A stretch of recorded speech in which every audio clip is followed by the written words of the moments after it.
Hello everyone and welcome back to our channel. Today, we read journeying deep into the heart of the Sahara Desert to talk about a magnificent creature that's walking on the very edge of existence. Imagine an animal so perfectly adapted to one of the world's harshest environments that it almost never needs to drink water. This is the Addax, a stunning desert antelope with long, spiraling horns and a coat that changes from grayish-brown in winter to almost pure white in summer to reflect the sun's brutal heat. For centuries, these animals, also known as the white antelope, roamed the vast arid landscapes of North Africa in herds that numbered in the thousands. They were a symbol of the desert's resilience, masters of survival. But the story I'm sharing today isn't just about their incredible adaptations. It's a story of a catastrophic decline, a silent crisis happening far from the world's gaze. The same sands that the Addax once commanded have now become the stage for their desperate fight for survival. In just a few decades, their thriving populations have been decimated. We're talking about a drop from thousands upon thousands to a number so small it is difficult to comprehend. So, how did this happen? What pushed this icon of the Sahara to the brink? Let's unravel the story of the Addax and discover what it truly means to be critically endangered. The Addax is a true marvel of evolution. Living in an environment where temperatures can soar above 120 degrees Fahrenheit and water is scarcer than gold, these antelopes have developed some truly unique survival strategies. Unlike most mammals, their bodies can tolerate a significant increase in temperature, which reduces their need to sweat and lose precious water. They are primarily nocturnal, resting during the scorching heat of the day in shaded depressions they dig in the sand. At night, under the cooler desert sky, they travel vast distances searching for the sparse grasses, herbs, and shrubs that make up their diet. Perhaps their most incredible adaptation is how they get their water. The Addax gets nearly all the moisture it needs from the plants it eats and from the dew that forms on vegetation in the cool desert mornings. This ability to live almost entirely without drinking water is what allowed them to thrive where few other large mammals could. Their broad, flat hooves act like snowshoes, preventing them from sinking into the soft sand as they traverse the endless dunes. They are, in every sense, perfectly sculpted by the desert. For millennia, they lived in harmony with their environment, facing only natural predators and the challenges of the climate. But the 20th century brought new, far deadlier threats that the Addax was not equipped to handle. The turning point for the Addax began with the arrival of modern technology in their remote habitat. For centuries, hunting was done on foot or camelback, a difficult and often unsuccessful endeavor that kept human impact on their populations relatively low. However, the introduction of four-wheel drive vehicles and modern firearms completely changed the game. Suddenly, the vast, previously inaccessible reaches of the desert were open. Hunters could now cover huge distances with ease, pursuing Addax herds relentlessly. The antelope's natural stamina, which allowed it to outrun traditional predators, was no match for a motor engine. This unregulated mechanized hunting became a primary driver of their decline. They were hunted for their elegant horns, their meat, and their leather. But it wasn't just small-scale poaching. Political instability and regional conflicts across the Sahel region added another devastating layer to their plight.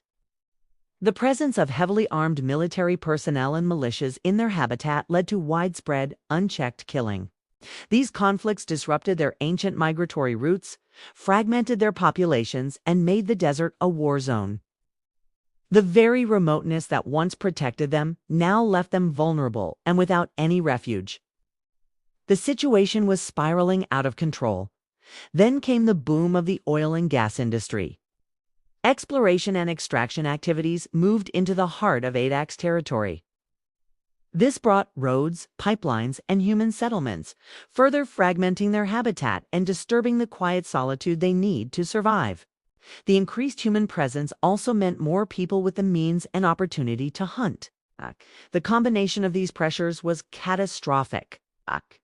By the early 2000s, scientists were raising alarms. The herds that once numbered in the thousands were gone. Small, scattered groups were all that remained, and even they were vanishing at a terrifying rate. By 2016, a survey delivered the most shocking news yet. Researchers scoured their last known stronghold in Niger and found evidence of just three individual Addax left in the wild. The species that had mastered the desert was about to be wiped out by human activity. From thousands to just a handful, the Addax had become one of the rarest mammals on Earth. Faced with the imminent extinction of the Addax in the wild, the global conservation community knew they had to act, and act fast. The situation was desperate. The last 3 known individuals were too few to form a viable population. The species' only hope lay with the Addax, living in zoos and private collections around the world. For decades, these institutions had been managing a healthy captive population, a sort of genetic insurance policy. Now, it was time to cash it in. This began one of the most ambitious and challenging reintroduction programs ever attempted. The plan was bold: to take Addax born and raised in captivity and return them to a protected area within their historical range. The Termit and Tintuma National Nature Reserve in Niger, one of the largest protected areas in Africa, was chosen as the site for this critical project. It wasn't as simple as just opening a cage door. These captive-bred animals had never experienced the Sahara. They didn't know how to find food and water in the vast emptiness or how to avoid danger. The reintroduction had to be done carefully in phases. In 2020, the first group of captive-born Addax arrived in Niger. They were first released into a large, specially built fenced enclosure within the reserve. This allowed them to acclimate to the local climate, vegetation, and landscape in a safe, controlled environment. Teams of dedicated conservationists, local rangers, and veterinarians monitored them 24/7. They were fitted with GPS collars, allowing the team to track their movements, understand their behavior, and ensure their well-being. This was a crucial learning period for both the Addax and the scientists.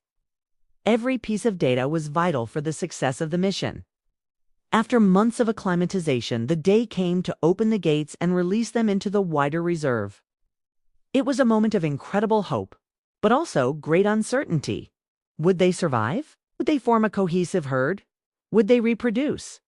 The GPS data started trickling in, showing the Addax exploring their new home, covering impressive distances, and behaving just as their wild ancestors would have. And then came the news everyone had been waiting for: the birth of the first calves in the wild in years. It was a monumental success. It was proof that the project could work, that these animals retained their ancient instincts. This reintroduction is a powerful collaboration. It involves the government of Niger, the Sahara Conservation Fund, and zoos and wildlife parks from all over the world. It's a global team united by a single goal: to pull the Addax back from the brink. The work is far from over. The threats of poaching and habitat disturbance are still very real, and constant vigilance is required. But these first steps have ignited a powerful flame of hope. The sight of a new generation of Addax running free under the Saharan sun is a testament to what we can achieve when we work together.